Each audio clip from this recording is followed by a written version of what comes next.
Let's see if we can listen into the clubhouse. Wait for JD, guys. He's coming. Wait for JD.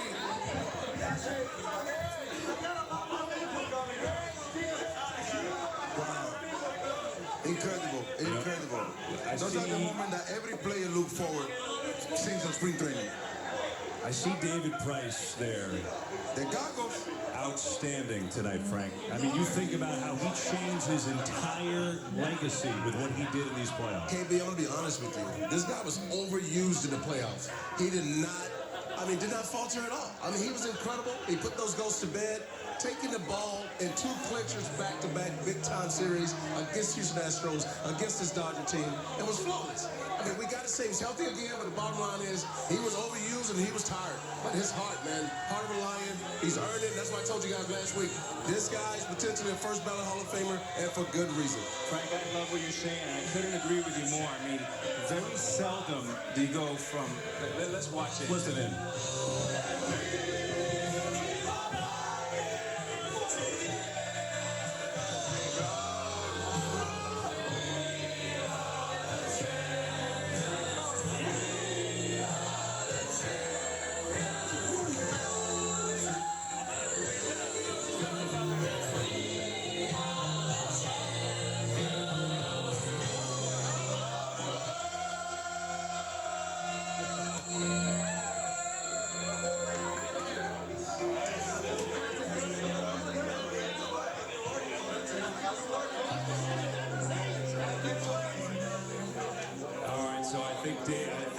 JD Martinez made it back in time as they get set to pop the champagne. Alex, finish your thought on David Price. I want to hear them singing there. Well, I was just agreeing with Big Hurt. He made a great point about David Price. You have to start mentioning him in conversations for Cooperstown. And the one silo that was missing in his great resume, you know, coming out of Vanderbilt as the #1 pick, was the October questions that Clayton Kershaw still faces, and we'll talk about that later.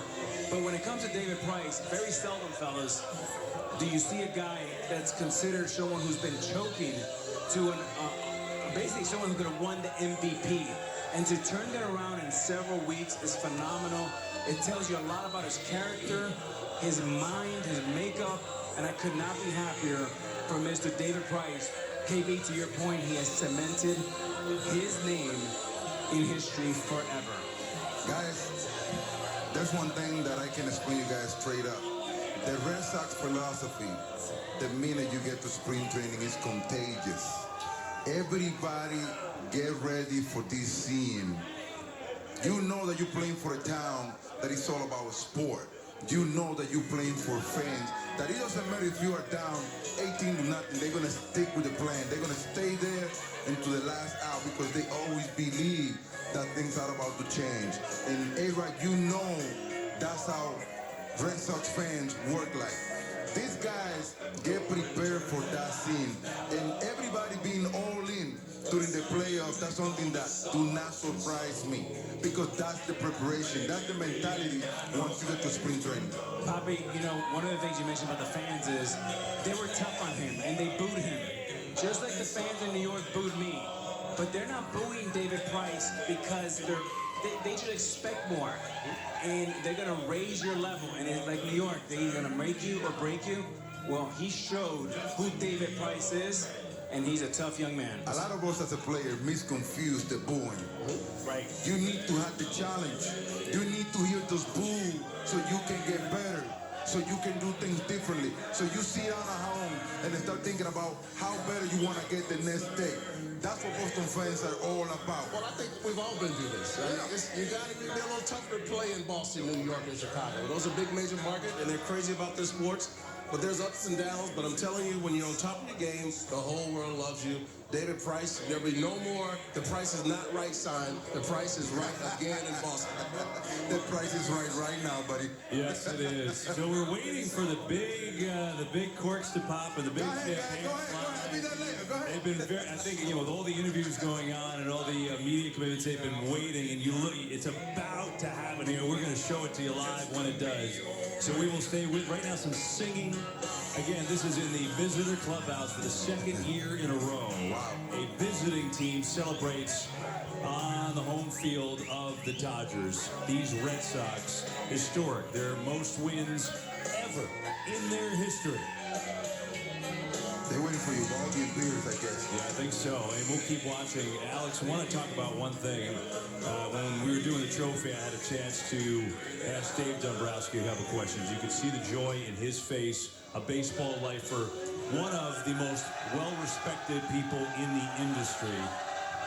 He hadn't won a World Series since '97 when he was in the front office of the Marlins, and John Henry also owned that team. He did it with this team, and he was hired to do just that. Dave Dombrowski, really the unsung hero, because Alex Cora is going to probably end up with the Manager of the Year. Mookie Betts may walk away with the MVP. But it's truly Dave Dombrowski, the architect. This man has been in business 30 years as a baseball executive, president, or GM. 21 years, fellas. 21 years in between championships. Like KP said, 1997 with the Marlins, 2018 with this team. And he is the perfect hybrid of old school and new school. And I truly think, Frank, that the biggest difference in this World Series was him giving complete freedom and autonomy to Alex Cora to do as he pleases. And I believe the Dodgers front office and Freeman, who is the leader of that team, did not have a type of freedom.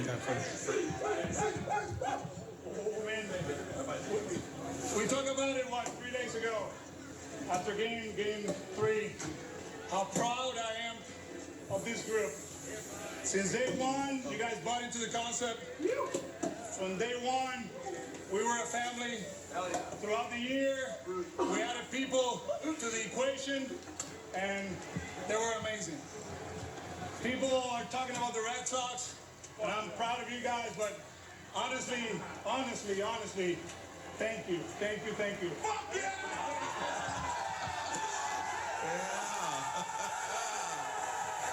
Beautiful.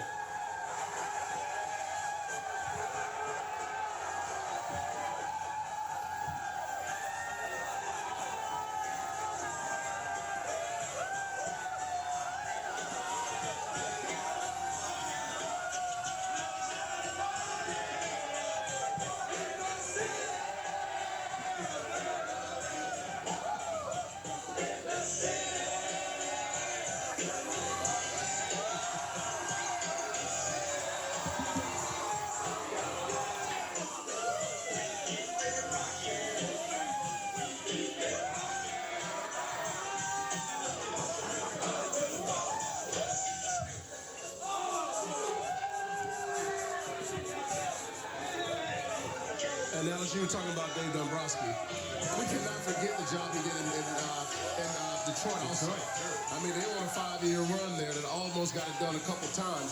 You know, bottom line is, one team wins in this league every year. It's so hard to do. It's so hard to complete the puzzle. But this guy, like you said, is one of the best general managers, presidents we've seen in the game of baseball forever, to be honest. You know, think about this World Series, right? Sorry, Poppy. Go ahead. No, I was about to say that I can talk about Dave Dombrowski all day into the next month. And it's because I was there when he first took over the Red Sox. And let me tell you, the first thing Dave Dombrowski did when he got over the Red Sox was pull a guy like Pedroia and myself and talk about what we need to do to win a World Series. That was the first question. He met with you guys and asked you that. He met with the two of us and asked you that question. Why you guys have been winning championship here, and I want to continue doing that. What do you guys, as the veteran guys in the team, think that we need to win championship? I think the interesting thing that people forget, Bobby, because of all the success that your team's had, you know, when Dombrowski got there, it was 2 last-place finishes. And, you know, because of all the World Series champions, it was a little bit of a downturn. So to pull you and Pedroia out and say, what can we do? I mean, obviously, he's done a great job putting this team together, adding pieces of the deadline this year. We saw it in the MVP is a guy who went out and got Steve Pierce. And I think that's the beauty of this team, right? Because we know about their stars. J.D. Martinez and Mookie Betts, one of them will probably win the MVP in the American League. but they got so many contributions from other guys, Frank, in this World Series. I think that's what made it beautiful, right? I mean, that's really what the definition Look at was. Steve Pearson played for every team in the Eastern Division. And bottom line is, he was on a loser this year in Baltimore. This guy comes in, wins the MVP of the World Series, hitting mega bombs off tough pitches left and right, and was really key for their success down the stretch. Look what we got. So we got here. He got me with a double Nelson, by the way. Hey, you gonna kill me on TV? We got witness. By the way, it was Veritek. He tried to kill me in 2004. Yeah. What's up, brother? What's going on, man? Hey, we had Jason Veritek right here. Red Sox alumni. Legend. Yeah, Red Sox alumni. Yeah. Hey, Tech, come here, man. Come to Papi. Jason, do you ever think that Poppy Don't would... punch me. Okay. Do you ever think that Poppy would be a distinguished journalist? Did you ever think that day would come?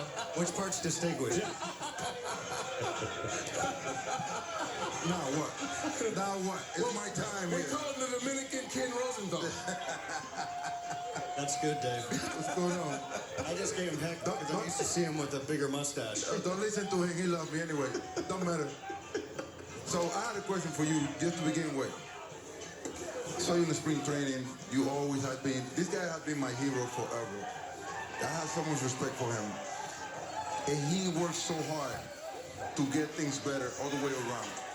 While he played and after he retired. This is a guy that worked with the organization day in and day out just to get things better quietly. How do you feel about this team coming into spring training? Extremely good. You know, and it all started with Alex, with his ability to, you know, communicate and open those doors and took command and control right away, but in a fun way. He got to know his team right away. Tons of communication, different ways to skin a cat. And, you know, it started from day one. And those players got to know each other right away. They spent time, and then you get on the field, and he's, you know, a fearless leader. I'm looking at you going, why are you not managing yet? I mean, of all the guys I've played, I know how hard you worked me from behind the plate. Your knowledge as one of the greatest catchers we've seen in a long time, I'm really surprised you're not managing yet. Is that in your future or not? I mean, right now, this is about these kids and what goes on and what they're doing. You know, we accepted a role, and myself and another guy, Chad Epperson, we do a lot of work with our catchers. One of us floats in and out, and we do different things. But, you know, they were challenged at the beginning of spring training to, because you watch postseason from the year before, it was up in the, almost the 90th percentile of balls that, either pass balls or wild pitches, guys advanced over 90% of the runs scored. And so that was our big edge for this year. And I just want to tip my cap to those guys because they not only did that, they led the American League in the least amount of pass balls, least amount of wild pitches, but also in this postseason, there was 28 of 40 runners in advance that scored. And between the two of them, I think they were like 69 for like 75. And 4 of those scored, but it's just percentile-wise, it's just amazing. And they did the work, and with all 3 of them. I just want to let you know, don't feel too special. Frank's trying to get every single person a job that's come on the set. Well, no. This is a special situation right here. You're right. This man one of the greatest catchers I've ever been around, I'm telling you. I know that. Thank you very much, Cap. Go and enjoy it. Thanks for stopping by. We love Jason you, man. Veritek. Very nice. My brother. I see you. Jason, take care, man. Be good. Jason Veritek, of course, Red Sox royalty. All you do is win, brother. It's a Red Sox night here from Dodger Stadium as they win the World Series in 5 games. And we've got plenty more to come.